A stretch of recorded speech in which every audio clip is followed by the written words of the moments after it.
All right, and we're back. What's up, everybody? Welcome to Kayfabe Chats. Of course, I'm your host, JPO Jordan Personas. This week, I'm joined by professional wrestler Dexter Beckettt. Dexter, what's up, buddy? Hello, how are you? I'm doing as good as can be in these constantly changing, constantly even weirder, odder times. I don't know if odder is a word, but at this case, who cares? How are you? Like, literally, how are you? Like, physically, emotionally, how you holding up? Everything. Physically, I could be better because gyms are not as accessible as they used to be.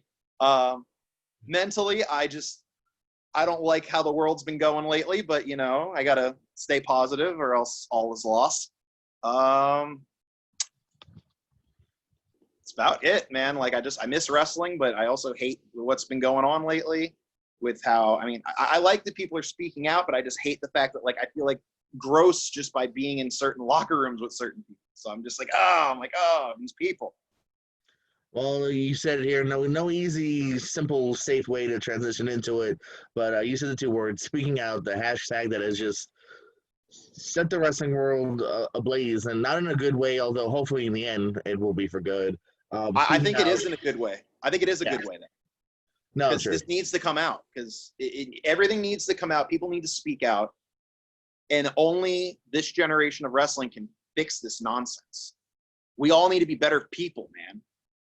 That's always a big debate in wrestling is like old school versus new school. And one thing that I will always say that is good with the new school is that, it's no longer that tough business. I feel like this was the 80s, 70s, and before, and half these stories came out, it would be brushing the rug and tough enough.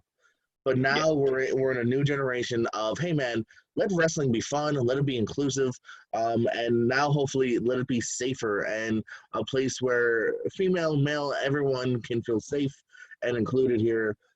Speaking out on Twitter, of course, many women, many men too as well, coming out with Yeah. harrowing stories of things that have happened to them in the past. Some of them holding this back for years, unfortunately, and finally, many people came out, which led to many more coming out all over the world, the UK, the US, here locally in Florida, stuff just being released.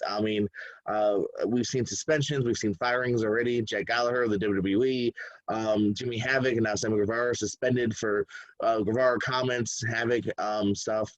Dave Chris, Joey Ryan, gone from Impact, Bar Wrestling now as well in California. Looks like it's done.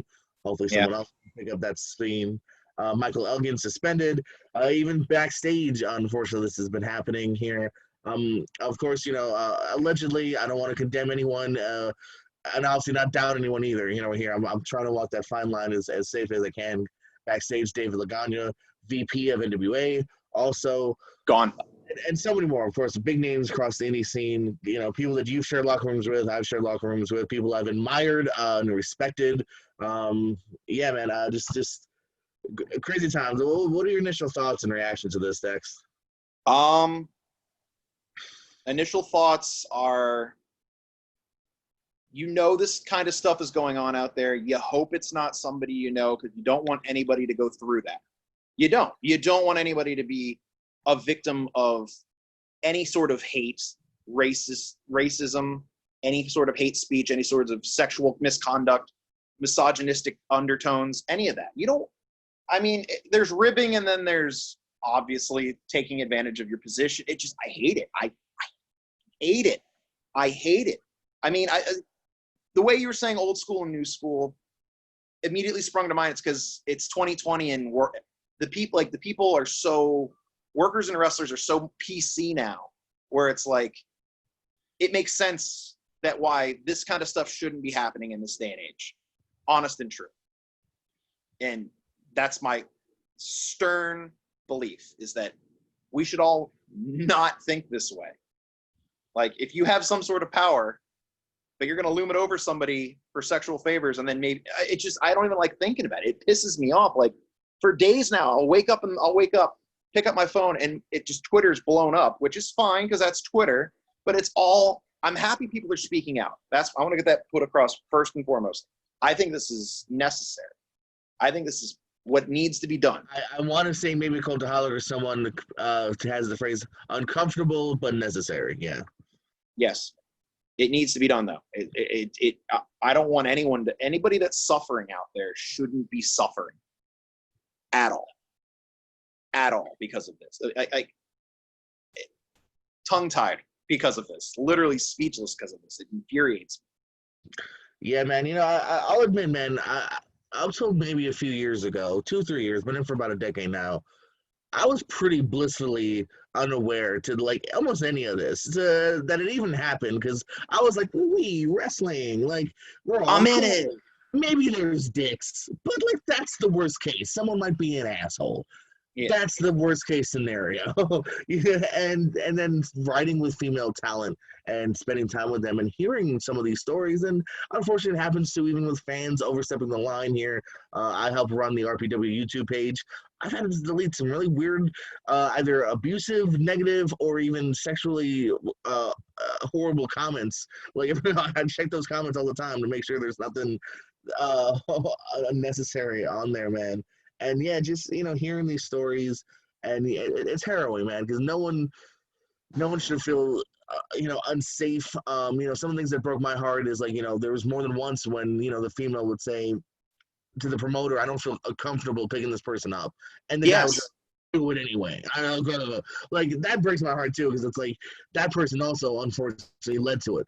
You know what I mean? They played a part in it as well here, and just the whole locker room just needs to know that, like, this is not something you need to hide. That it's unfortunate, and hopefully, if anything, the silver lining here is that this makes it a better and safer place. That no one at all has to worry about a show, about being in a car alone with somebody, in a hotel alone with somebody. That these people get outed, and hopefully they get outed even quicker now.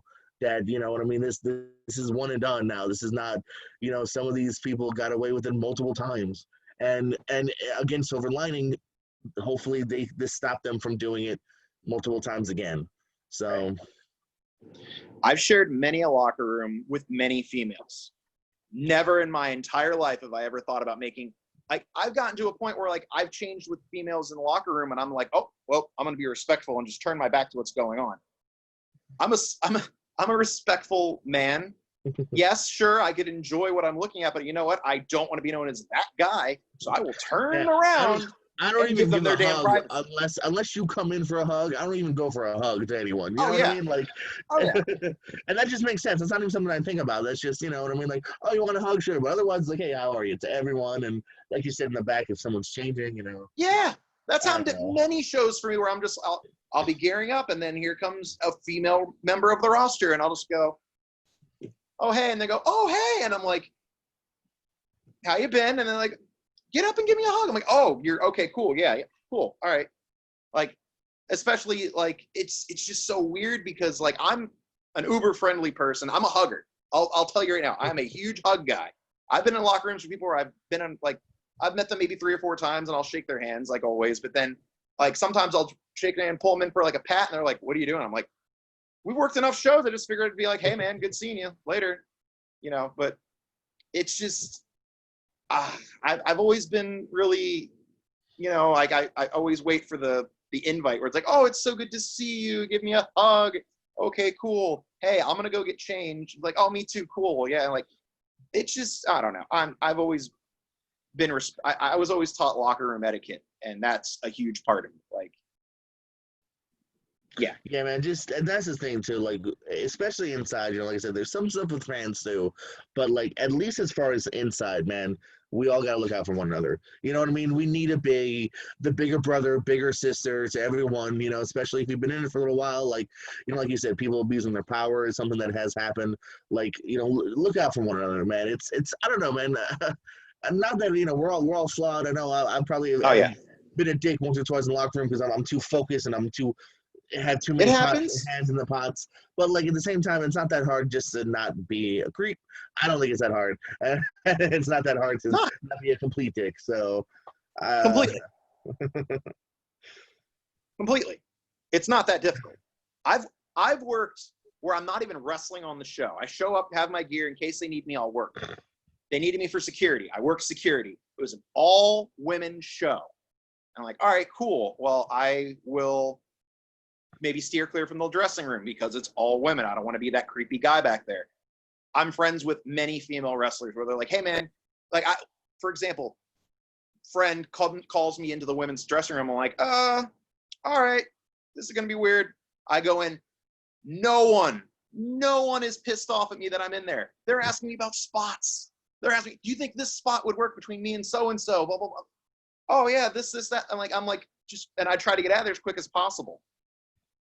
And then another random female who I had never met until that day, because I'm working security, but I guess since I'm also a worker, they asked me about another spot idea they had. I was like, oh, this is so nice. I'm being asked for input. And I'm not a creep, because I'm not trying to be a creep. I'm literally in their business. And I'm like, all right, yeah, so if you need me to catch you for a dive or anything, like I'm a security guy, I'll be out by ringside. You need to catch me for a dive, let me know. Like, you're going above and beyond. You're awesome. Thanks. And I took that and I was like, all right, I'm getting out of there before anybody can accuse me of anything, because I'm just not going to shake hands. I'm not going to hug. I'm just going to go and talk, leave. I don't even want to go in there.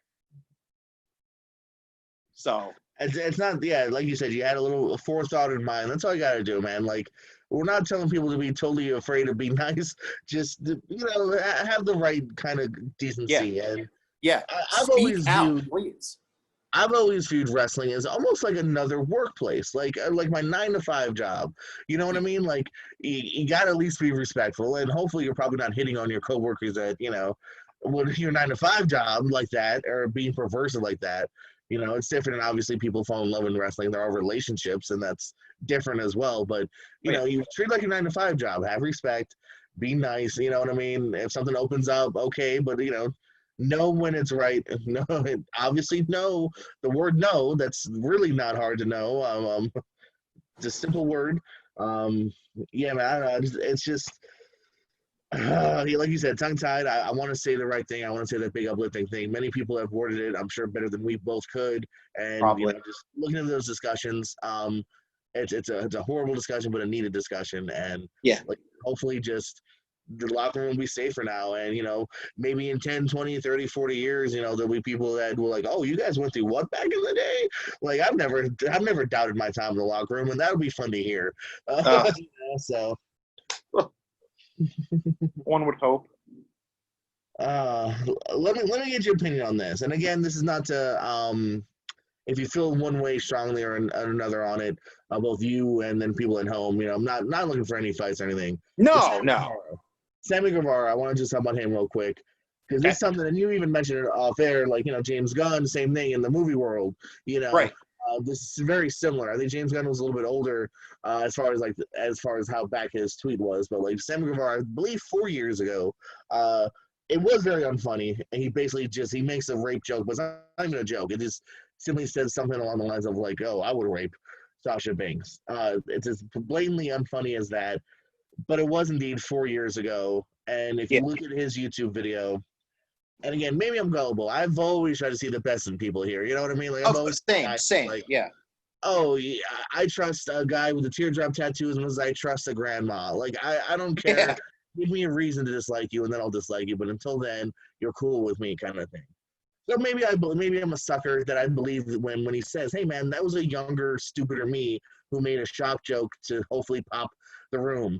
Like, I don't feel that way anymore. And I don't know, man. Like, what do you think about like this new culture now? Of like, obviously, it's great on like the speaking out thing is great as far as I'm glad that people felt brave enough and safe enough to come out. But then again, then I think we also pitchfork sometimes too much with, oh, let's get him for what he did 4 years ago, and now he's suspended without pay. And who knows when he'll get brought back, whether it's a month, whether it's 6 months, like, I don't know. How do you feel about that? Is it overdoing it? Do you think it is necessary? He's doing sensitivity trading now. Like, how do you feel about that? I'm very torn on stuff like this.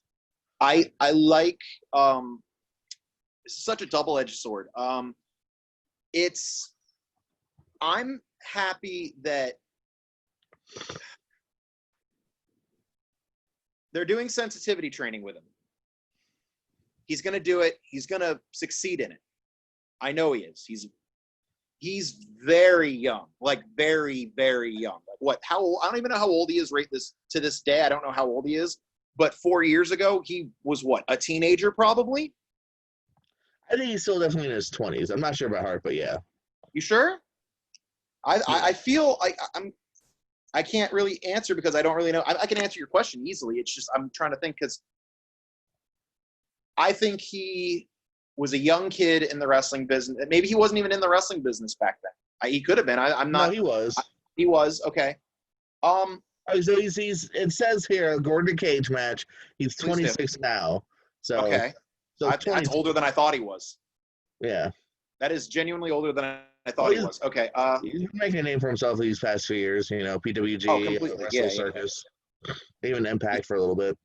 Yeah, a cup of coffee there. But all right, so for the most part, I see a lot of people, a lot of companies acting, and that's a good thing. They need to make an example. They need to stick by what they're doing, especially how, depending on the severity.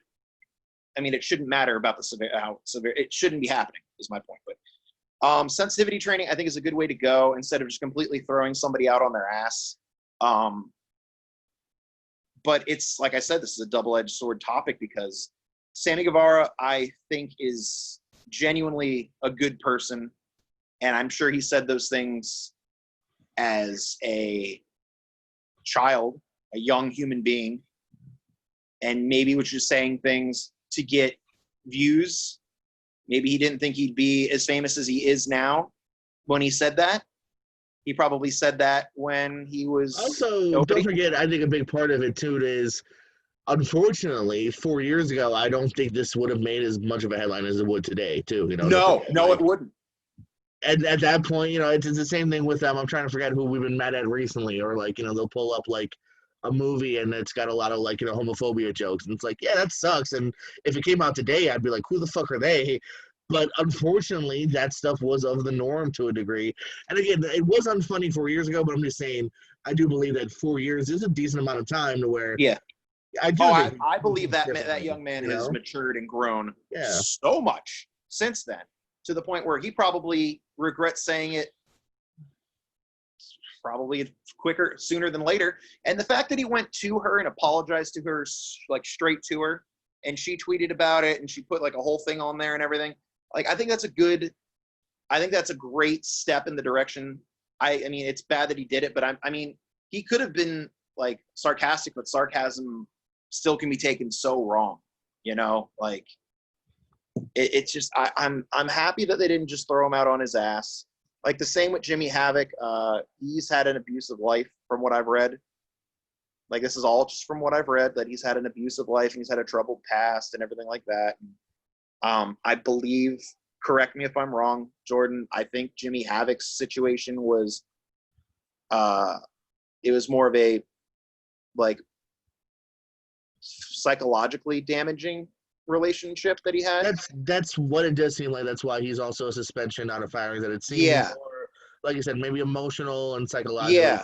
Yeah, that's what I think. Predatory, you know, that was a consensual relationship. It wasn't, you know, it was a different kind. You know what I mean? Which is definitely again like that one. I think therapy would definitely hopefully help. And that one's for sure, I think, necessary. Yeah.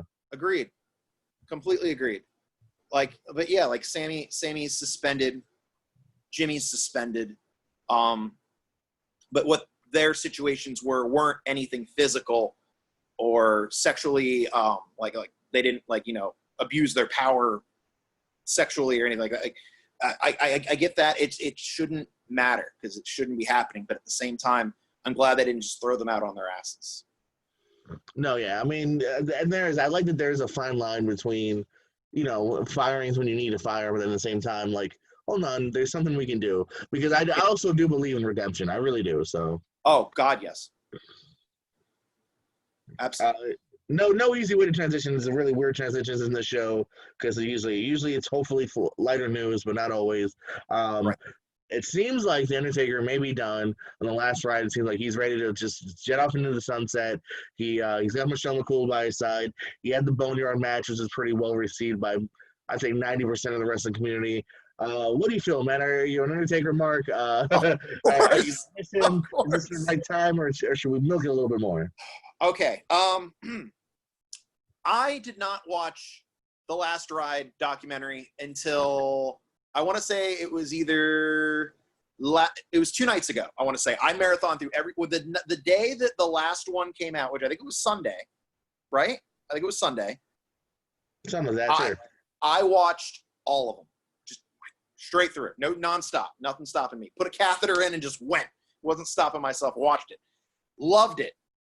And I see what he's like. Seeing what he's like. I've been an Undertaker fan since I can remember the Undertaker. Like, never not been a fan. Even when he was a heel, I was like, all right, Undertaker does it, is it. I think he should have called it quits a while ago.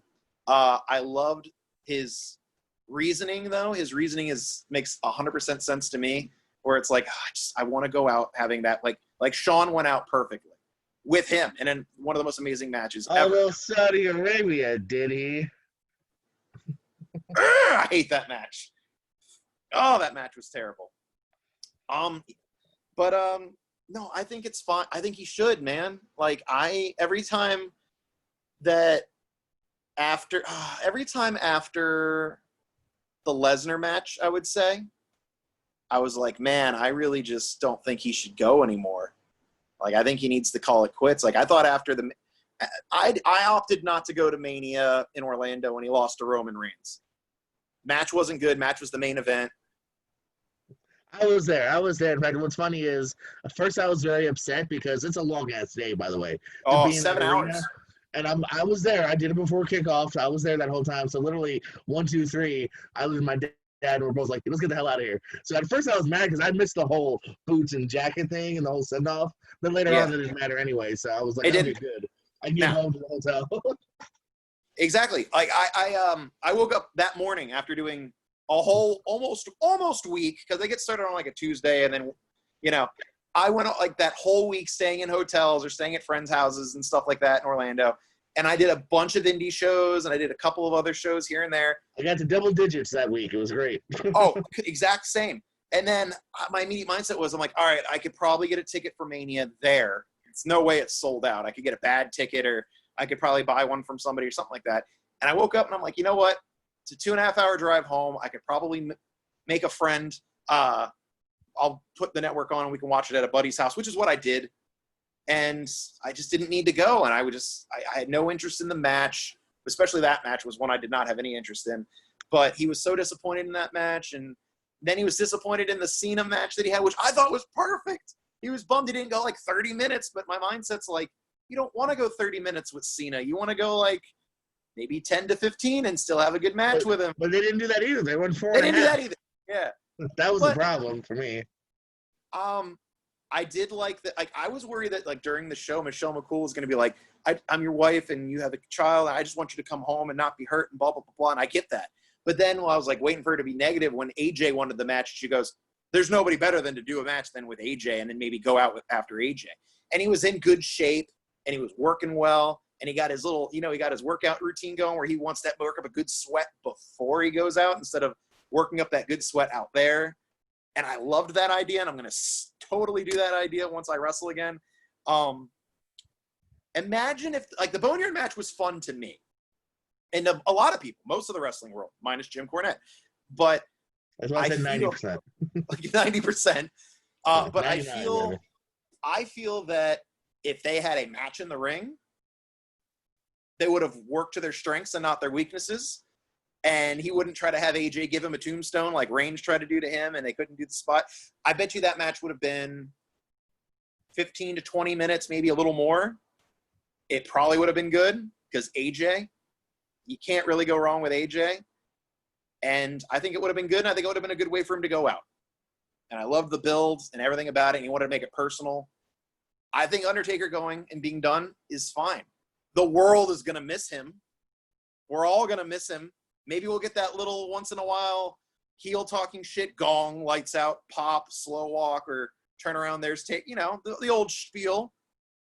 But the man has done enough for us as wrestling fans. He's done enough. We can't just keep squeezing that stone to the last drop. Let the man live. He's done everything for us. Multiple surgeries. Just seeing them go into his hip bone freaked me out during the thing, and I was like, "All right." Yeah, where was the warning for that, man? All of a sudden, you none. No warnings. But yeah, I'm bless him, love him, everything about him. But he can be done. I'm fine with it. I thought that a long time ago.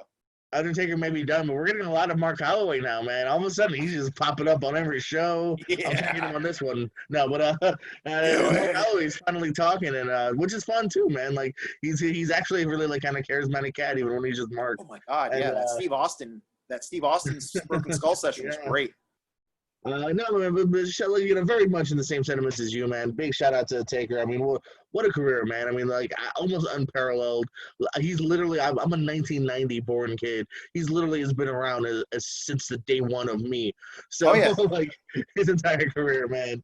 And like, think that the dude was still having A+ matches with like Shawn and whatnot until mid 2000s, late 2000s actually, 2010s rather. So I mean, congratulations to him, man. It's an interesting match. There's that one small part where it's like, oh, what if the crowd could see his last match? But this is a fun, interesting thing. Taker was a next level character, go on in a next level way. He's the greatest character of all time. I mean, yeah, true. Like, I mean, even in this day and age, like, you don't even bat an eye. Like, nowadays you bat an eye with like weird gimmicks, like really no way, Jose.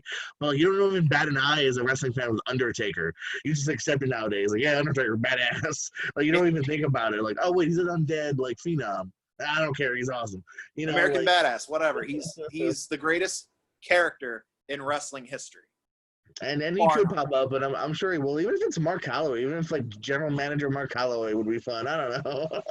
I don't think they're gonna do that. No, I don't know. No, I don't think. I just don't see him doing it, man. Tag team match players, like he'll do the new Teddy Long. But yeah, man. I mean, shout out. We'll see.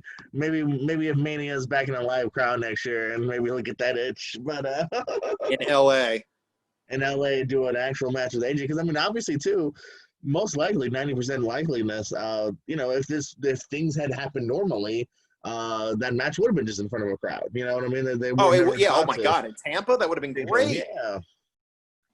And so we'll see, man. But right now, it doesn't look like maybe Taker's done. A company I know you're a fan of as well as I am, Game Changer Wrestling, is one of the first big major indies to run a show lately. There's been a couple here in Florida. Atomic has ran, IPW has ran successfully, so shout out to them as well. But GCW, they were live on Fight TV, The World on GCW Part 2 here. Fun show, and it was kind of interesting. They did this was a social distancing, tried to keep 2 to 4 if you were with them and comfortable, and that's how you wanted to seat. Otherwise, have some spacing. There's supposedly several hand sanitation spots. There was, yes. Masks, if you didn't have them, they had extras. If you they supplied you. It was awesome. Yeah.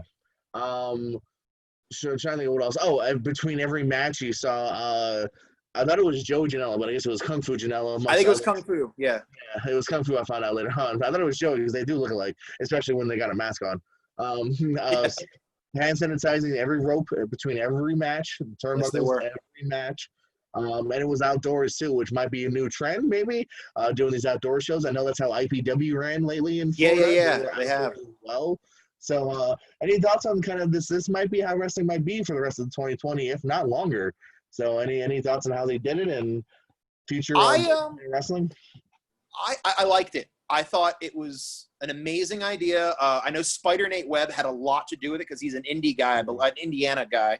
And I recall, I think Brett Lauderdale tweeted out saying Spider Nate Webb had a huge dealing with getting this show to happen. I think IWA Mid-South also has been running shows. The thing is that at the IWA show, I heard people were looking at the pictures and they were frustrated that everyone was so close and et cetera, et cetera. The thing is that they supplied you with hand sanitizing stations like GCW did. They supplied you with masks. But if you can't, and this infuriates me because I work in a restaurant when I'm not being a professional wrestler. And there's a rule that starts tomorrow, which I'll explain eventually, but you can't make somebody wear a mask. They really should with what's going on. I agree with it. I think you should wear a mask, even if it's a little blanket for somebody to make them feel a little bit safer. They did a whole social distancing and everything like that. Yes, they did. I love the whole concept. I love the setup. I'm completely fine if wrestling does that. The worst thing that's going to happen is that it's hot outside. You'll probably get sunburned, especially down here in Florida, or it'll probably rain since it's Florida. But the GCW show, I really enjoyed it. I watched it back. I bought it not realizing that it started at 5 Eastern time for us. So I missed the first same match. with you, yeah. I had to rewind, yeah, same thing. Oh, I had to rewind, especially not for the fact that not besides the fact that I missed the first match, it's the fact that I missed like one of my closest friends getting back in the ring for the first time in like 4 months. I was like, oh, I missed my friend's match. This pisses me off. So I had to go back and watch, and it was a fun show, and Nick Gage is just the coolest person ever. And that was the only time the social distancing went out the window. Nick Gage's intro. Fucking Gage needs his people. And he loves dude, he's the most sincere person. He loves the fans. He loves people. Fuck. He's awesome. But yeah, the show, I really enjoyed the show. I was happy to, it's funny because, you know, heels and faces, and you can cheer and boo whoever you want. It's your money. You pay to cheer, you pay to boo. Like Tony Deppen Tony Deppen successfully gets under people's skin a lot as Tony Deppen. But I just remember like, oh, the next match starts and the first opponent is now. And then We Built This City on Rock and Roll comes on, and you hear, we built this city, and the people were fucking hyped. It was awesome. Tony Deppen like came out, and I know he's like, you know, trying to keep that heel thing going with him where he just doesn't give a damn and stuff. But you could see it in his eyes. He was so happy to be wrestling again. He was so happy. People were hyped that he was there. And him and Shane Mercer had a really fun match. That man is so damn strong. I've known Shane Mercer since 2010. He is so strong. It's scary how strong he is. But yeah, the show was great, man. I had so much fun watching it. It was nice to watch wrestling again in front of fans. And the matches were really fun. They had a couple of last-minute additions, I think, like a day or so leading up. Like Zachary Wentz was on the show, and I always like watching Zachary Wentz. Zachary Wentz is fun. Effie was on the show. I love watching Effie. Alex Zane. I love Alex. My friend. He's one of my best friends. And he kills it every match I see him in, and he puts his heart and soul out there. He had new gear. I was excited to see his new gear. Everything was so cool. I was just so happy to be like, oh, I'm going to take my money, GCW. I need to watch this. And of course, if you're a GCW fan, you're only, about a week and a half now, 2 weeks, July 4th. Backyard 2. Oh my God. It's going to be so great. They just announced a couple other people recently. Like, so far, I believe they have announced Combat Kid, which is Chase Burnett. If you ever watched like original Beyond Wrestling, he was on the first couple Beyond Wrestling shows. I've known Chase Burnett personally, we've known each other for 6 years. I enjoy his work. I think he's a cool guy. I enjoy talking to him. We talk wrestling a lot whenever we do hang out at shows, it's few and far between, especially what's going on, but I enjoy him. Ricky Shane Page is going to be there. He was known as Ricky Crash back in the day in the Yard, and he's fun. Ricky's always been fun. I like his new gear. He was rocking some different gear that I'm used to seeing him in. Who, Ricky? Yeah. Who else? Drew, Denver, Colorado. That's kind of funny that he's going to be on the show. The guy who, I believe he's the founder of Beyond Wrestling, and he used to be a backyard wrestler, and he's going to be at the show. I saw that. Blake Christian got announced, and I can't remember his Yard name, but Blake Christian's going to be on the show, and he's amazing. He was really impressive Saturday. I mean, he's always impressive, but that match was so good, so crisp. I really enjoy Blake Christian. My first time seeing Blake Christian was in GCW against Alex Zane, and it was in LA, I believe, and it was amazing. And they keep putting those two in matches with each other. They got another match coming up, I think, in maybe a week or so. I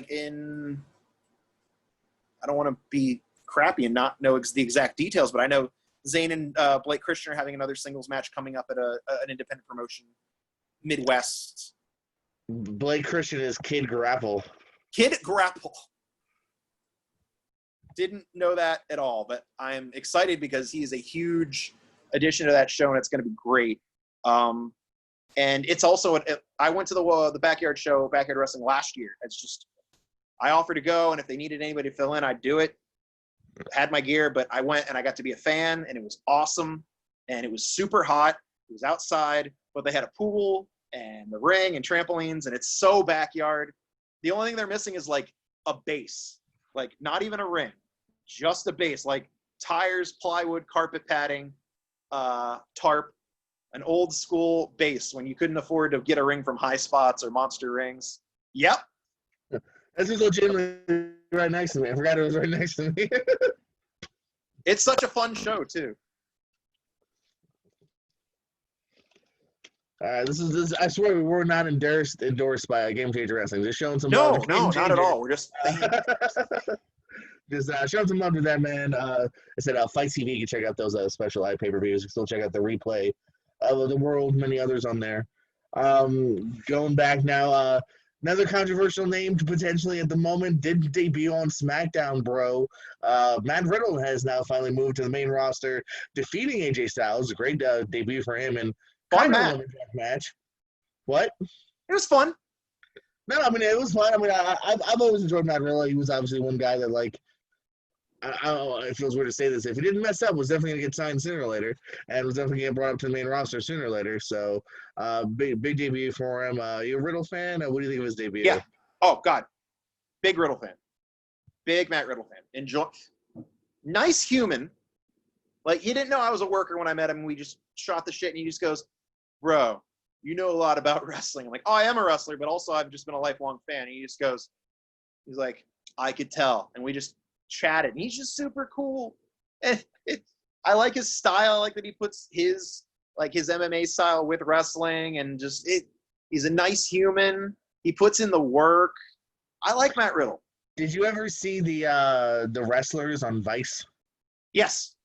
I don't know why I've always loved it's the real quick clip of him, but he's like, hey Gabe, can I sell my t-shirts during matches? Like, I don't know. You can just tell he's like usually so like kind of chill and laid back. And, Oh yeah. Oh yeah. And Gabe's like, maybe not during the matches, you might be distracted. He's like, all right, bro. Yeah, it would. I mean, to Gabe's point, it makes sense to me, but at the same time, it's true because he was pretty new at that point. Like, I mean, he was starting to evolve pretty quickly. And so it was a legit question. Like, he didn't know. Like, you know, something that a lot of, you know, new people ask, like, you know, when can I and cannot sell merch, you know? Yeah. I don't know if you're a fan on, what was it, Tuesday nights? But looks like WWE Backstage is giving the Axkey a couple different varying reports here. Some have said it's it's definitely not a weekly show no more. They might do, like, the special before a pay-per-view or something. But it's definitely no longer a weekly show, and some reports that's completely dead. It's a budgetary thing, man. The viewership is not there for what it costs, and they'll just show something else. I mean, it couldn't have been that expensive, especially lately with COVID, and it's just everyone on their laptops. But yeah, that might have been it though. This thing has been struggling with ratings from the beginning. I think that's why they fought hard. Fox did to get CM Punk, because they were like, okay, we need a little bit of a boost here. And yeah, the ratings never really met where they were hoping they would. You know, at one point there was plans on, you know, expanding the show or putting more money into it, and that obviously never happened. Now they're going the opposite way. So Backstage has at least been reduced to a special show, if not completely dead. So did you ever watch Backstage? Did you like the format? Or I had no issues with Backstage. I liked Backstage. Was a time where you could pull the curtain back a little bit, which that's fine from time to time. I thought it was an okay show. I liked they had Punk. That's what got Punk back, basically. And I would like to have Punk involved in anything pro wrestling, so we can at least have that. I liked having his insight on things. I think I didn't know that they had rating issues from the beginning. I believe so. I believe that they was never where they wanted to be. Right. Well, the time slot's not that great either. It's like 11 o'clock at night. Yeah, true. I forget. That's why I had to think about what day, because sometimes I don't even think about it until Wednesday. I'll be like, oh yeah, that's right, this was on. Like extreme COVID like we're in now, I would work until 1 a.m. at the restaurant that I work at, and on a Tuesday night, 11 o'clock, because it's on Fox Sports, right? Not Fox, but it's Fox Sports. Yeah, it's not on Fox. Yeah, Fox Sports 1, whatever. Okay, Fox Sports. Yeah. So we keep Fox Sports on all the time because we're a sports bar. And at 11 o'clock, it would come on. And it would be on, I think it's an hour? It's an hour show, right? Or is it 2 hours? 1 hour. Okay. So, yeah, I mean, I'd always notice it on Tuesday nights, so I'd watch it. I'd take a TV and turn the volume up on one of them behind the bar so I can watch it. But I had no issue with the show. I thought it was a cool show. I think COVID had a lot. Like I said, I didn't know that the ratings were bad the entire time, but I think that them being on their freaking computers talking like from their homes on their laptops is not as And Booker T drawing. always had the worst camera quality. Oh Whatever my Booker God. was using. Booker Bubby, T, upgrade. Booker T's on Windows 96. Yeah. Okay, like. But no, I didn't hate the show. I was all right with it. I like the concept. I liked that it brought Punk back was the main thing. I liked that it would pull back the curtain a little bit, and I'm always about that. Especially, I wish they had just done a little bit more, because there was times where it very much straddled. Like, it was like they'd have some discussions. Like Ember Moon recently was like, I don't know if I would have put the titles on Bayley and Sasha. But then there's other times where they are very kayfabe and they are trying to like, oh, who's gonna win Sunday? And like, I don't know. To me, it was a mixed match. Like sometimes I actually liked some of the COVID stuff lately, that when they would just take like two guys and like, hey, let's watch a match and talk about that. Like, I enjoyed that sometimes even.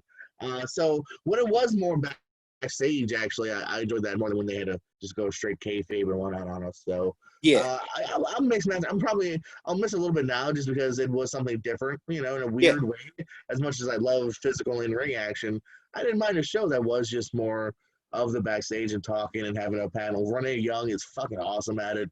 I hope she hopefully has another vehicle, because I feel like when her contract's up, if she ain't happy, she's gonna go somewhere else. Because even if it's not in wrestling, she could probably do a bunch of different things. So, completely. We'll see. Hopefully, it's not totally dead. Hopefully, they'll bring him back. Like they said, once a month or at least 4 times a year. I don't know.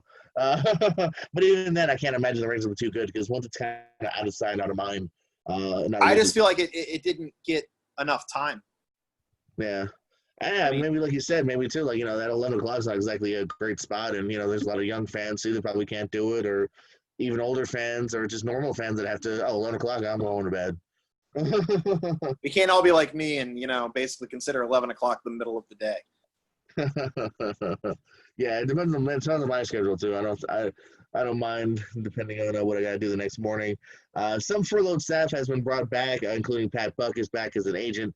So some people are starting to trickle back in. They're still waiting. Obviously, more will probably come back once live events will get back on track. I don't think live events are coming back. Ever? Live events as in house shows is what I mean.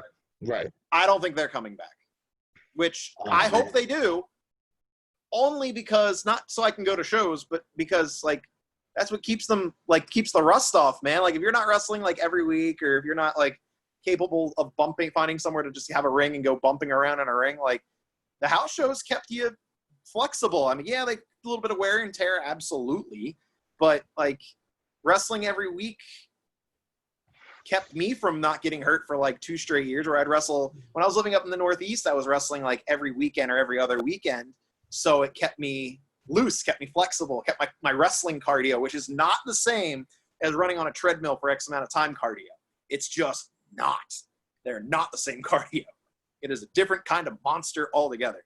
But I feel like the live events, I don't know if they're going to come back. I hope they do for the wrestlers' sake, so they can, work on practice the craft. That's just the way it is. That's always been the way it's been. But I have my doubts on if live events are ever going to come back.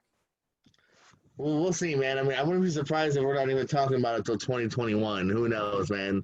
It's been an odd year, and yeah, it's all up in the air, because I know you're not the first person to say it. It might not come back at all. So, someone who we won't see for a couple months, reason Nia Jax took her out.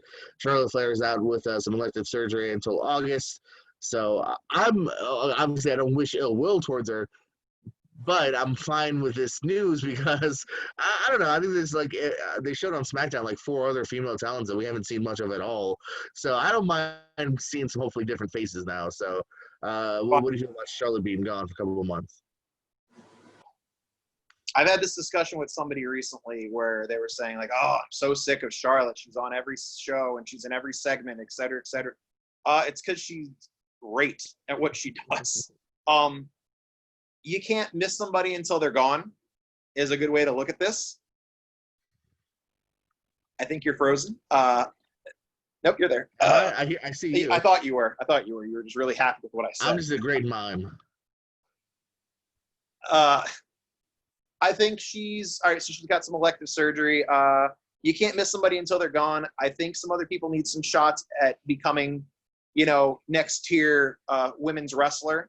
of like, just being a star, because Charlotte's been a star since she's been there. There's never been a moment since even like, no, I'm not even talking about NXT because that's the third show. It's not developmental to me. It's the third show because it's more fun to watch that most weeks than it is to watch Raw or SmackDown. But like when she got brought up to the main roster, she was a star.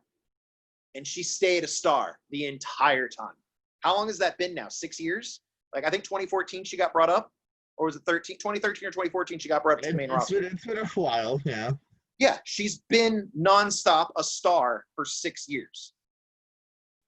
Seriously, like women's division-wise, yeah, Becky the man, and Bayley and Sasha, like, the 4 horsewomen, and Asuka.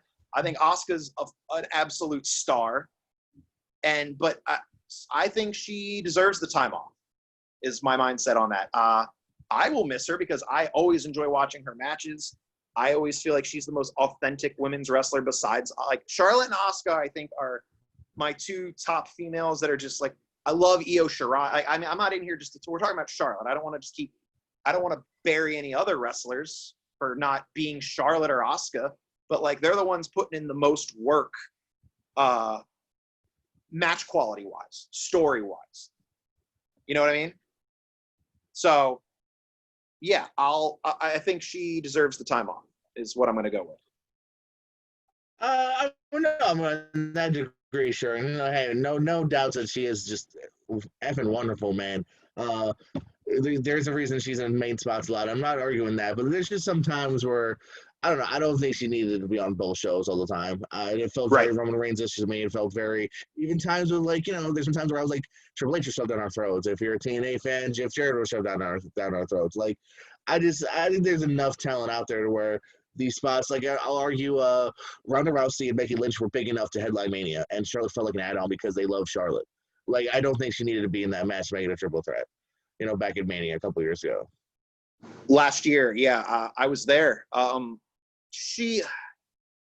think the star power was there, and people wanted Becky versus Ronda one-on-one because that was supposed to happen on a pay-per-view, and it didn't happen. Yeah, it got pushed back to the Survivor Series maybe because of the nose or whatever, yeah.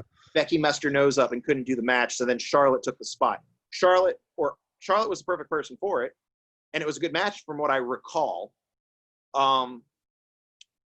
But yeah, that one-on-one match would have been good, but I also feel like maybe WWE, like Triple H and everybody, thinks that Charlotte deserved it as well. That if it's going to be like the first women's main event, Charlotte's one of those people that would deserve to be in that spot because, like I said, she's been a star for 6 years and she busts her ass. And I see it. I mean, there's 2 ways of thinking. Yeah, if you went with that logic, yeah, I can't find that logic as far as, okay, let's give it to her because she deserves it. Yeah. Yeah, but at the same time, I don't know. Yeah, it's a good counter argument for sure. And to your point where you were saying Jeff Jarrett back in TNA days was pushed down our throats, and Triple H, I remember being younger and being like, all right, is Triple H ever going to lose the world heavyweight? Like, I was a Raw guy, not a SmackDown guy when they had to split brands, and I'm always waiting to see who's going to beat Triple H. Is it going to be Rob Van Dam? Is it going to be Scott Steiner? Is it going to be Benoit? Is it going to be Shawn? Like, who's going to beat Triple H for the world? Is it going to be Goldberg? Who's going to beat Triple H for the world heavyweight title? And I was just so sick of that back in the day. But now, once again, I was a teenager, but now I'm a 32-year-old man, smarter to the business than I've ever been. And my mindset is that's the guy they trusted. That's the guy who busted his ass. That's the guy who was at every Monday night, who was at house shows. I remember going to house shows in the West Palm Beach Expo Center and seeing him wrestle Bubba Ray Dudley in the main event for the world's heavyweight title. Obviously, Bubba Ray's not winning the belt, but at the same time, he's at house shows, busting his ass and putting on matches at house shows. But wait, I mean, to that argument, though, everyone could and would do that. Like, you say that like that's the special. But to be in the main spot and to stay in the main spot, like a lot of times I'll go, like in this day and age, I'll go to a live event or a house show, and the champion's not there. Or a specific person is not there. Like, I'm trying to give a rough example. Brock Lesnar is never there when he's champ. Brock Lesnar's never there, and that's the thing. He's Brock. He's got star power. He's got money. He doesn't have to do dick all. But I don't know. I mean, just that could be done with anybody. You're absolutely right. But You know how many times I've gone to a live event, but then maybe there's another live event going on the same night in a different town?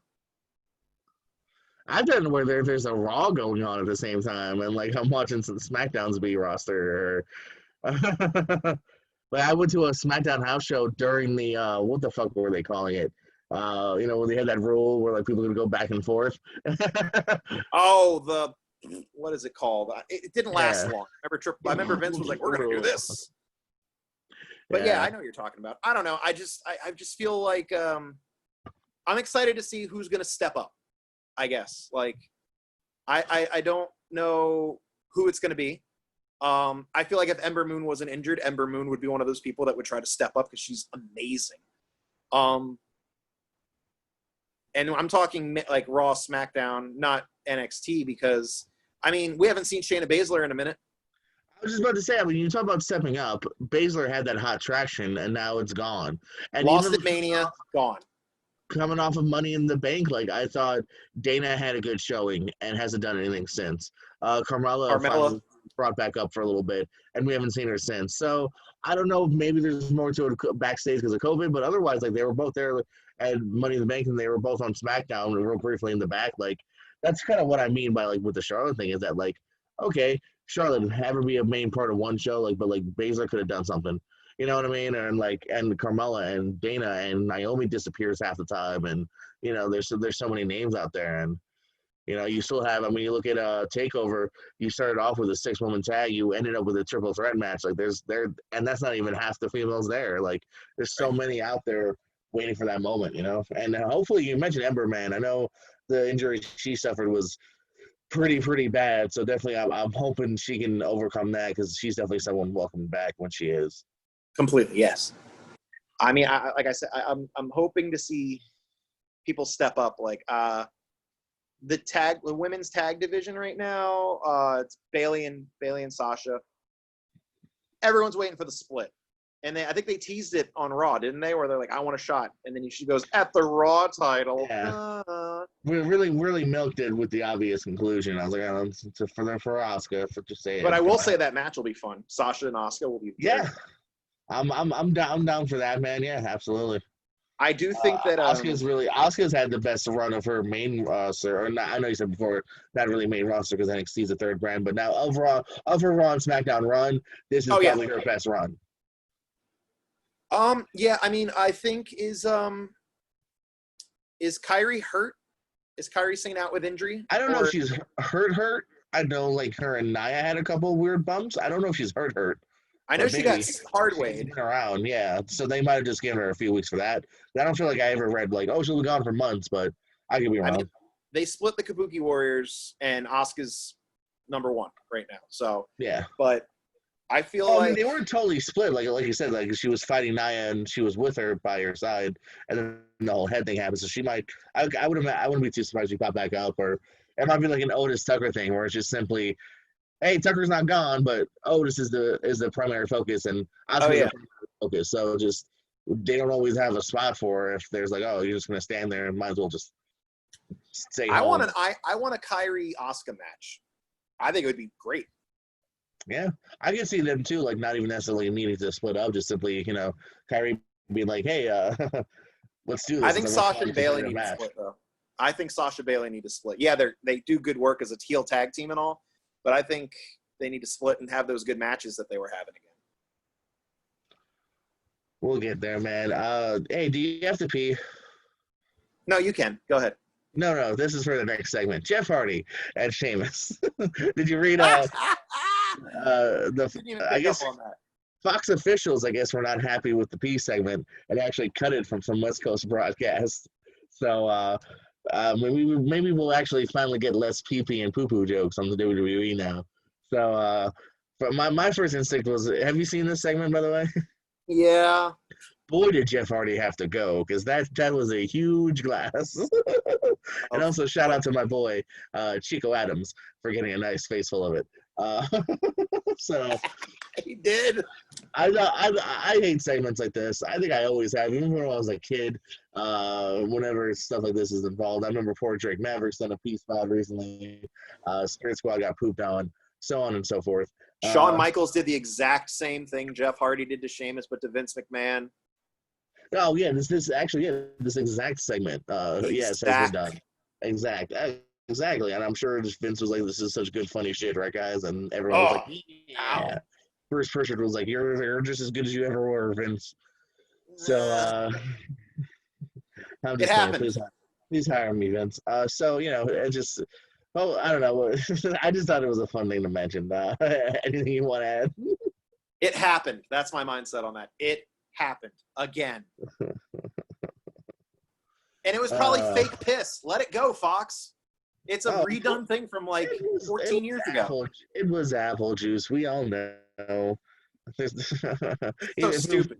If it wasn't, then Jeff Hardy's got like a urinary problem where he really held it in the whole day. Oh, yeah. I don't know. I don't need that feud at all. You know why? what? And why do they need to focus on his real life issues? Yeah, it reminds me of Road Warrior Hawk, Scott Hall. Has that ever been a good storyline? So we'll see, man. Somebody else did that as well, and it's pointless. Jake Roberts. Jake Roberts and Jerry Lawler. But it led to Stone Cold's 316 line. So yeah, maybe. But that's fine. I mean, Jake did his whole thing, but they did the feud between him and Lawler in WWE is what I was mentioning. But yeah, like the 316 thing, completely 316 thing, awesome, cool. It made everything. But I mean, it's the same thing. Like, oh, he's got demons, he drinks, and this happened. I don't care. I know you're looking for something. This, though, the match was one of the better matches at Backlash or whatever it was. Was it? I mean, I'm not saying it was like 4 stars, but I'm saying like quality-wise, it was up there as match like 2 or 3 of the night. I don't even remember. I mean, the Edge. Also, it might also speak to the quality of the whole card, but still. I can't even remember. Like, I mean, the Edge Orton match was the best match on the card, I think. But hey, wait a minute! It was the greatest wrestling match of all time. Of all time. So I want to speak on that just real quickly because I kind of came around on their selling of that because, and hear me out. At first, I was like, "This is stupid. It's overplayed." I also thought it was very weird. This feud the feud started out with the bloodbath and then went to a normal match, and Edge was afraid. That was always kind of weird.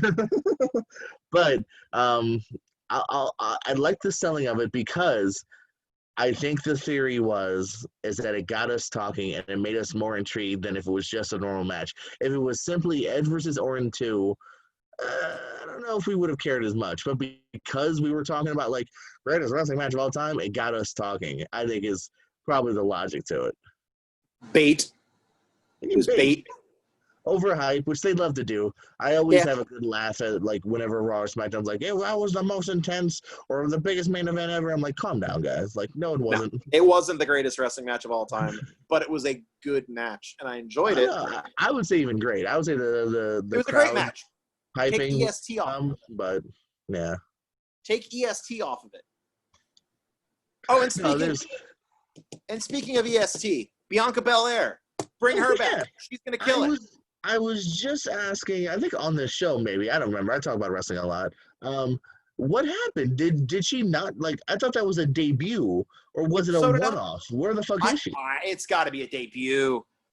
I think it's a debut. I don't know. I mean, I was hyped when they brought her in. Yeah. I wish that they did, like, the fans around ringside just so they could have had a reaction instead of that was when they didn't have the their fault for not figuring that out sooner, but yeah. Yeah. Too bad he didn't follow AEW's steam like everyone else should have. But, like, I love the fact that AEW puts heels on one side, faces on another, and stuff like that, and they be a crowd. I think it's awesome. The fact that WWE is now doing it, something they should have done months ago, but whatever. But I still, we weren't even on Bianca Belair. We're on Backlash, but yeah. So go on. No. You made another good point. It's similar, but even less than Baszler because like she debuted, with the Vega segment and whatnot, and fighting off Vega and her cronies with Street Profits, and then I don't know what happened. Like I would love to know like what happen. Because again, like you could filter her into a spot. Like, don't tell me there's no spot for her.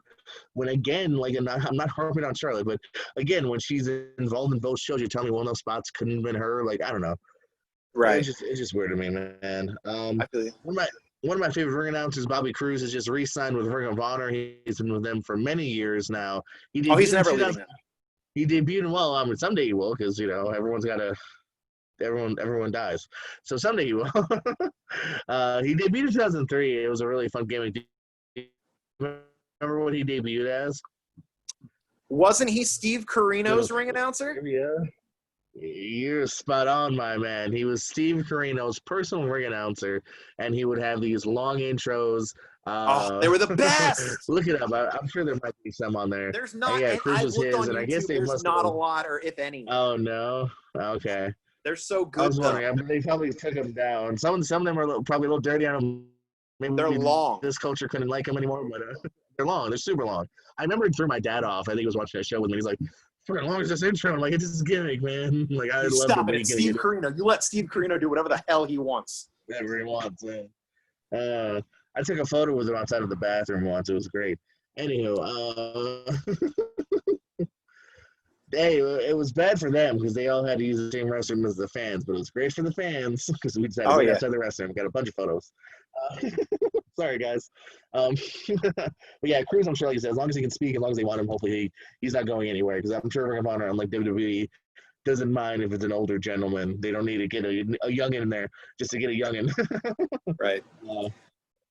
I remember one time it was, I want to say it was the Jeff Peterson Cup, and I went to go to the bathroom, and it was at the Crystal River Guard Armory, and John Moxley was taking a piss, and I was going in, and he was coming out, and I was like, oh, shit, Moxley, cool.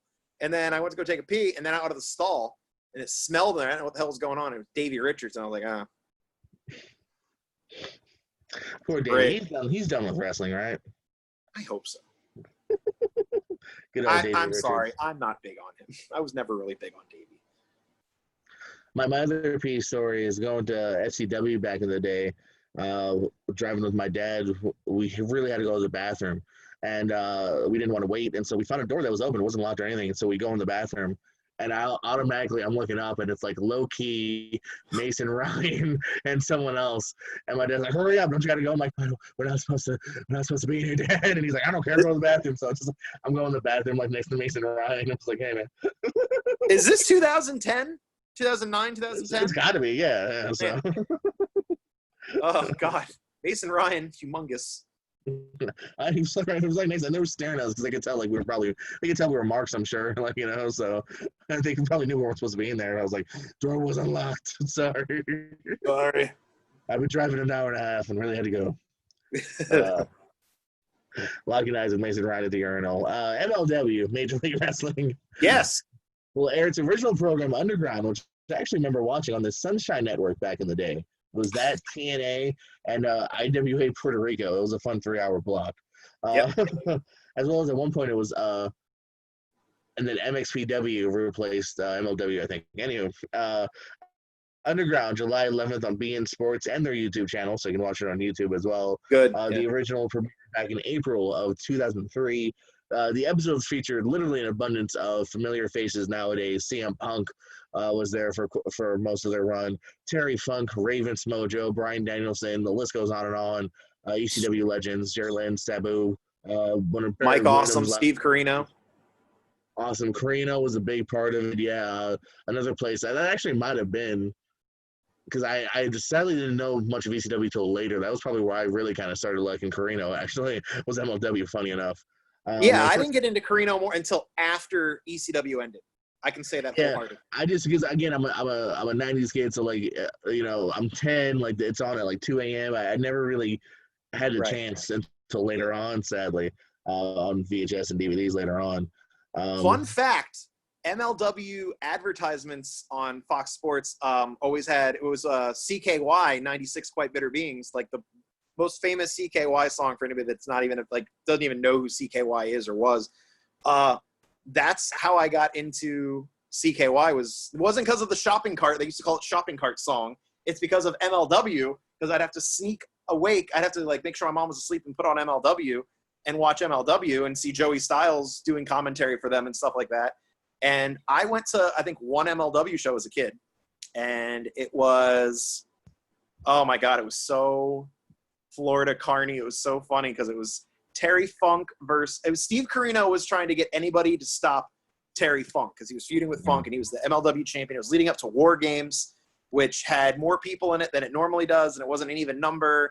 And I think Dr. Death Steve Williams was in it and everything, but the match that I was present for was Terry Funk versus Abdullah the Butcher.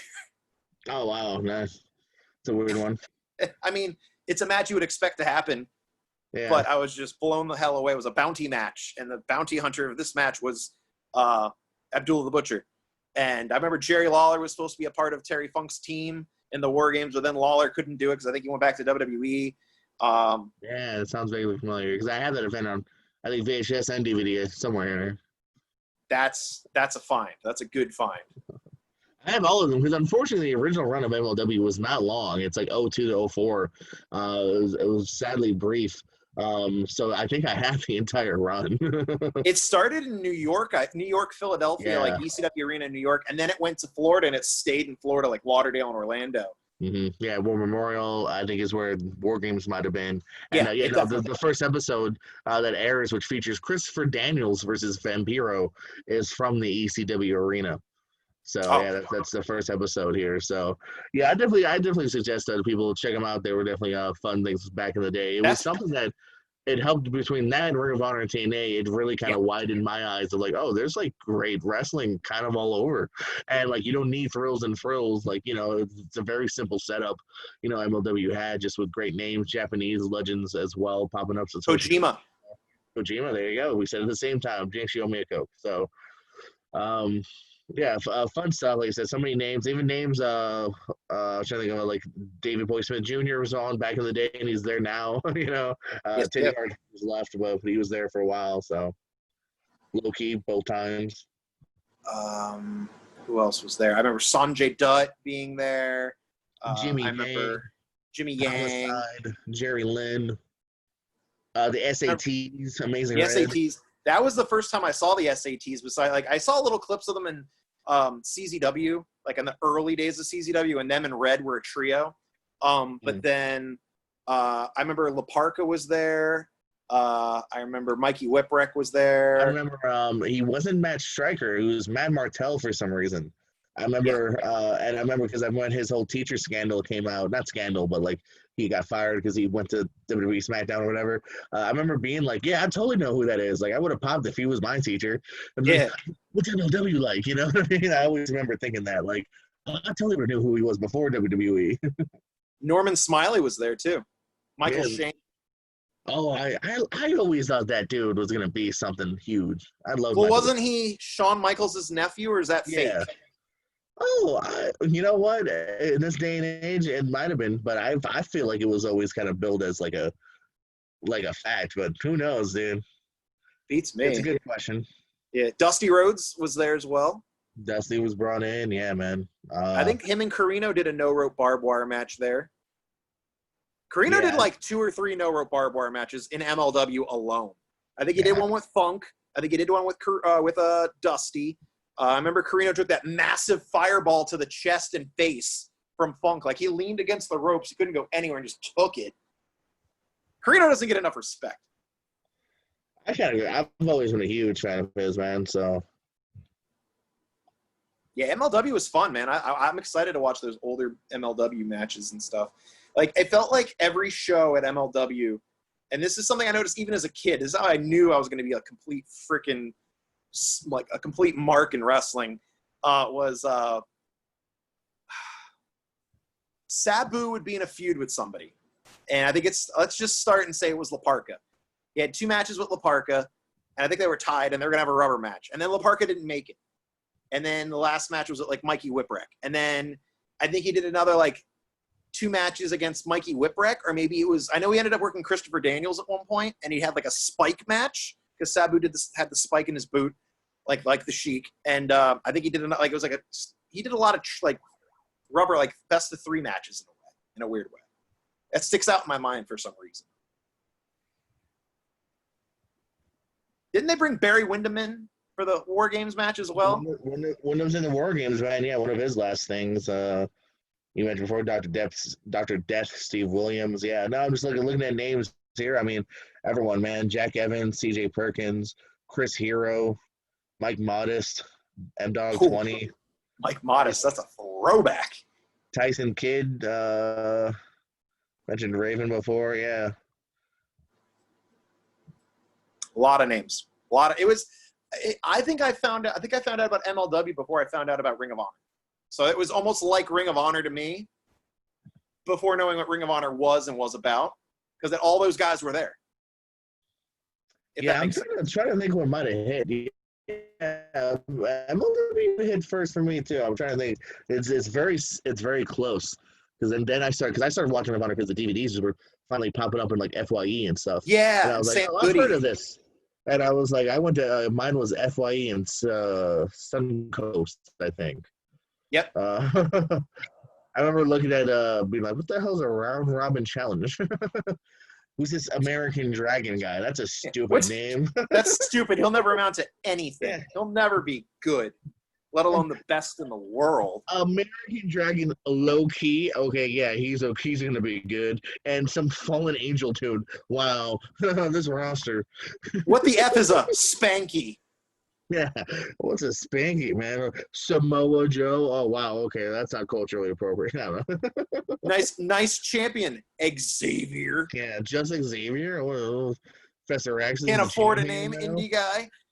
Jeez, no first name. Just you're cool. Paul London.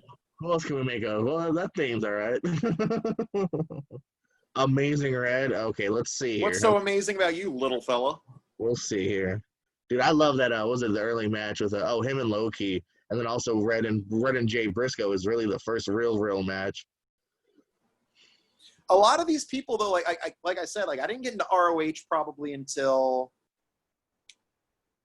This pains me to say it, knowing how much great shit happened before then, but I'd say 05, 06 almost until I got into ROH because it wasn't accessible to me because I didn't have a debit card or a PayPal account to go online and purchase stuff. I was young, and my mom didn't trust using her credit card online, so I couldn't do it for the longest time. Exactly. And then I finally begged her enough. I think my sister did it first for Christmas, because that's how I kind of remember the first because the DVDs I got Run Rubber Challenge, they were months old already by the time they came out into stores. It was not a quick turnaround. And the first newish one I saw was 4th anniversary, which would be 04 is me. I literally remember it because I actually have it on not DVD but VHS. I have the 2004 anniversary, and which is probably a few months even after that came out because they always weren't too quick to either back in the day. So yeah, 04 is when I finally started watching. I guess late 03 technically, Okay. So about 2 years behind because they debuted February 2002. I remember. You remember Movie Stop? No. Okay, Movie Stop. When I lived in Clearwater, I'd go to the Largo Mall, and there was a place called Movie Stop, and it's basically it's just a video. It's not like Blockbuster because you don't rent the stuff; you genuinely buy it. I believe. It's been it's been 9 years since I've been. I don't think there are movie stops anymore, but when there were movie stops, you can go there and you can sell DVDs and stuff too. I went to the one in Largo, Florida, and they had so many old ROH DVDs. I was like, oh my God, do I buy them? Oh man, they were cheap too. They didn't know what they had, man. They were selling them at Movie Stop. Someone brought them in and just, got what money they could from it. They were selling them for $1. Shows all those shows, Born to Be, or not Born to Be Wired. What was it called? What was the Barbed Wire show called? It wasn't Born to Be Wired because that was ECW. I remember it was Homicide and Carino was the first one. And then they did Necro Butcher and BJ Whitmer, I think was the next one. It was The Bitter Friends, Stiffer Enemies? No. It was the show was named after Barbed Wire. It was something. Better Friends, Stiffer Enemies had some good show matches on there and stuff, but I can't remember the name of the Barbed Wire show. It wasn't all Barbed Wire matches, just the main event. It was Homicide. I know. It was that feud was gnarly too. After Carino getting his eardrum busted by Homicide, legitimately. He's legitimately deaf in that ear because of Homicide. Shit. Something. War of the Wire. War of the Wire. Yes. That is a good match to watch. Like Carino and Homicide's got like the what is it? The Michael Myers. Oh, Mike Myers, yeah, he's wearing that full like blue track. Yeah, he's wearing the full one thing when Carino's out there in trunks and boots. Yeah, and yellow trunks. Yeah, a nut. Carino is a nut. But yeah, MLW. I'm excited they're going to be showing their stuff. I'm really excited to watch those older gimmicky matches. Going back real quick though, you had what my dream is. I would go to FYE all the time in hopes that someone would like some random other fan from Naples, Florida was like, "Oh, let me get rid of my Ring of Honor collection." I'd always be like, "Come on, lucky day," because every once in a while you find like a weird one where it's like, "Oh wow, it's like an independent DVD," but like that was always my dream. I mean, a lot of independents I found besides like trying to find other things that were like ECW because like I got into ECW. I mean, I went to an ECW show in like 97, 98, but then like I didn't get to watch the shows until like Heatwave 98 was like the first one I watched on pay-per-view, shockingly. No, WrestlePalooza with Al Snow and Shane Douglas, but like I was always looking for the next ECW-ish thing. I was into like the hardcore stuff. And I think like MLW being on like had some gimmicky matches and stuff, so that caught me. But trying to find stuff like ECW, go to FYE or Suncoast Records or whatever, Suncoast Video or Sam Goody, and you'd find XPW, you'd find FMW. That's how I found FMW. I was so happy to find FMW. And then I found XPW, FMW, 3PW. Do you remember 3PW? Yeah, I was just talking to CJ O'Doyle was on Kayfabe Corner. I was like, that's where I first saw his name because he was on all those 3PW shows back in the day. Oh, yeah. Oh, yeah. And those were basically like, I don't want to say like ROH because ROH was more wrestling. Like they based theirs around more wrestling, but that was like, they bring in older guys and you're like, most of the time you're like, oh, they're bringing in some old guys, but they bring in like, I think they did a match where it was like Abdul the Butcher, Kevin Sullivan, Dusty Rhodes, and Terry Funk in a 4-way. I think they did once. Mm-hmm. They brought in Bigelow, Sabu, Raven, Sandman. There was a crazy match. I think it was Sabu and Van Dam. No, not Van Dam. Sabu and Sandman versus Wife Beater and Zandig in a tag team match. Couldn't believe that was a thing. That's a thing. Yeah. There's some good wrestling too, though, man, because they were using like AJ and Daniels and Joey Matthews. I became a Joey Matthews fan because of them. And they had some good wrestling too, though. It was a decent mix as well, to a degree.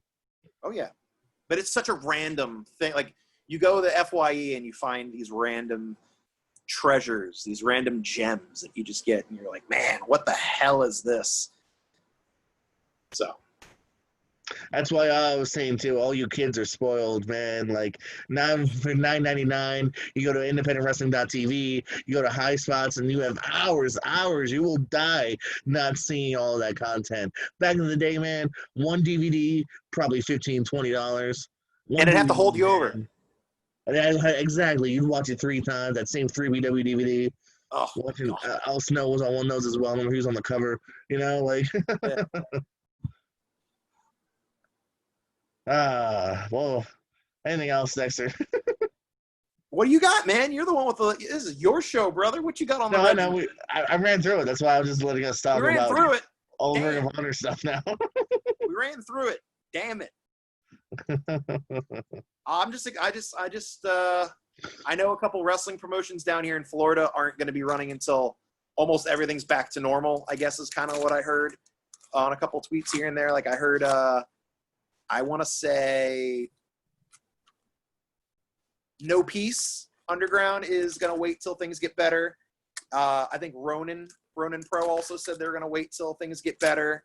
So like they're going to be patient and wait for, stuff to clear up a little bit. So that's hard to say if we'll see any shows from certain places down here in 2020. I know GCW's got the Backyard Wrestling Show coming up, and that's going to be tons of fun. I really, really, really, really want to go, but at the same time with COVID and everything, I don't know if they're just going to let me go or let me show up or what the deal is. So, but and I'm not going to risk flying up there and going to the show and everything like that. So, if I can't get in, yeah, man. Like I'm excited for wrestling to come back. I'm happy that like justice is being served and people are speaking out. Happy with that. Very fine with that. It breaks my heart it breaks your heart to know that like you've shared a locker room with some people that have been brought up and you're like, oh man, I thought so-and-so was an all right guy. And then you hear about this or you hear about that. I mean, you got to know too. It's got to be like, man, think you know some people, maybe not. No, and there's two sides, man. Like we were talking off air about how, like, some of these guys, they seem perfectly great in front, man. Like, it was shocking to hear, but like, you don't know the other side too. You know what I mean? So, and that's why these stories need to be told because otherwise these things would keep going on. And just be kind to one another, look out for one another here, man. If you're in the locker room, just look out for one another, man. Even if you're a fan, be respectful if you're a fan. Like, these are ever-changing times. It's scary. It's sad times at the same time. Hopefully, there's a silver lining at the end of the tunnel, and that is that things will get better. The locker rooms will be safer. And wrestling truly does come all-inclusive, man. I always said one of my favorite promos from these last couple of years was actually talking about War Games. Tommy Dreamer for the last time MLW was called War Games for the Childhood War Chamber. Tommy Dreamer had a great promo where he was like, this is what's great about wrestling. Young, old, skinny, fat, black, white. Like, that's what I've always loved about wrestling is that, like, all these different walks of life, like, me and you, we don't live close to each other. Like, if it wasn't for wrestling, I wouldn't be talking to you. But now, I do, and it's a fun conversation. Same thing with, Zach Monster to Barrington Hughes to everyone, man. Like, it's just, these are all friends and a community, and, we wouldn't have it if it wasn't for this common love of pro wrestling. Pro wrestling is bringing people together, but as of right now, it seems like it's tearing a lot of people apart. Don't let it tear you apart. Remember how it brought us all together as well. But I mean, times have got to change. Things have to change for them to get better. But at the same time, man, I'm excited for. I don't think wrestling is ever going to be the same again. To be honest with you, I just hope that it can evolve into something better. I hope too, man. That's the hope. That's the hope for a better tomorrow. You know what I mean? And I think we're getting there. Like I said from the get-go off the top here, man. Like, these discussions, they couldn't have gone viral because viral wasn't a thing 20 years ago. You know what I mean? And sadly, it might have been brushed under the rug as bullies will be bullies, and this is the men's locker room. And actually, in a weird way, I think some wrestlers are overdoing it with some of the training stories. They're like, oh, they were kind of mean to me. I don't know. But at the same time, I like it if someone can come off cross and be like, no, like, they were abusive, like, they were racist, they were, you know what I mean? Like, and change that in the training too. Like, I like that the training is no longer, oh yeah, you like wrestling? Let me make you feel like a piece of shit and break your arm and see if you come back. Like, yeah, oh, you like wrestling? Come on in, let me show you some stuff. Like, that's what it should be. Yeah. Agreed. Completely. All right, buddy. Well, before we head off into the ether of the night, I don't know why I said that. Any funny words? Parting words. Come on, guys. Let's do better. Like, let's seriously just do better. Let's get the world back to normal. Let's be better people. Let's not be scummy. Let's not be racist. Let's not be misogynist. Let's not be sexist. Let's just be people. I know it'll probably show backwards on the screen, but my shirt says coexist in all different types of wrestling fonts. So let's just try to the C from WCW, the O from the NWO, the E from ECW, the X from DX, the where's this? I from Hulkamania, the S, I believe, from SmackDown, and the T is from TNA. Oh. Let's just try to coexist. I like this shirt from the get-go. I love this shirt now. I've had to buy this shirt twice. The first one I bought many years ago, and it just fucking disappeared. I think I wore it at a show. Somebody saw it, and they're like, you know what? Doink. And I had to rebuy it. So I had to buy it again, and I bought it in another one so I could cut the sleeves off and wear it at the gym, which I would like to get to the flipping gym, but they're not 24 hours anymore. Ugh. But yeah, parting words, be better to each other, please. Be respectful to each other, please. Be humans, better humans. And let's make wrestling better. Yay! 100%, man. Be kind to one another. Show love, show compassion here. You know what I mean? Just do it. It will make, I think, you feel better as a person. It will make everyone feel better. Everyone's safe. Every locker room, there shouldn't be any doubts. You know what I mean, from anyone involved here, men and women alike. Hopefully, you have someone in your locker room we can tell. Much love and respect to anyone that has shared a story this last week. Anyone that's going to share stories in the next few weeks. You know, and sorry for the pain you felt, and hopefully the right justice will be taken. Preach.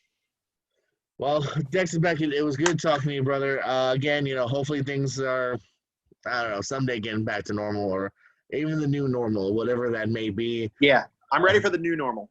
Exactly. And the new normal hopefully is bright. So be kind to one another, support indie and all professional wrestling, man. Don't hate on any wrestling. You don't like a wrestling company, turn to another. I bet you like that one.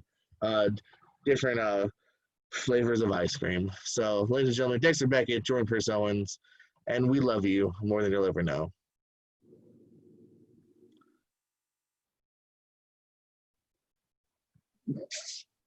How do I turn this thing off?